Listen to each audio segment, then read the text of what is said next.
Welcome back to another episode of Into the Pit. We are season 2, episode 3, the 9 a.m. hour, third hour on shift. Another quiet hour in the show, although it ends with them learning that a fellow hospital has closed to trauma and all the patients and ambulances are being diverted to them, which is a sign that our 4th of July is about to kick it into high gear. But as we wrap up this kind of third, quieter, more pensive hour, it's been about setting these characters in the place they're going to be. And in this case, wrapping up some of the cases that have been on the periphery. Of course, we still have Dr. Robbie and Dr. Al not really seeing things eye to eye.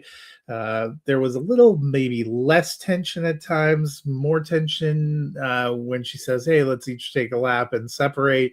Um, there was some real fun moments for Dr. Robbie when he's treating a nice older Jewish woman who basically calls him out for taking a 3-month sabbatical to drive around on his motorcycle. Because, honestly, when I found out what his 3 month sabbatical was for, I had some questions too. And that seemed to bring some joy to the nursing staff and to Dana. But probably the biggest two things from this third episode are dealing with patients. First, we have had Santos here for a couple of hours dealing with a little girl who was banged up.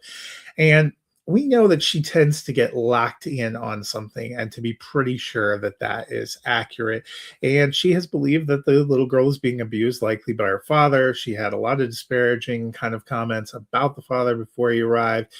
Pretty confrontational once he gets there. And then she gets the test results, and it turns out it has nothing to do with him. It is some kind of immune disorder. So that was kind of an interesting resetting there.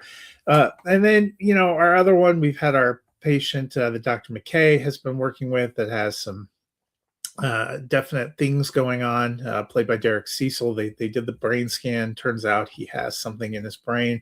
They brought in his ex-wife, who's still listed as emergency contact. Turns out this has been happening for a while and may have been a result of this for a while, causing her to kind of relook at the breakdown in their relationship and to think about things differently.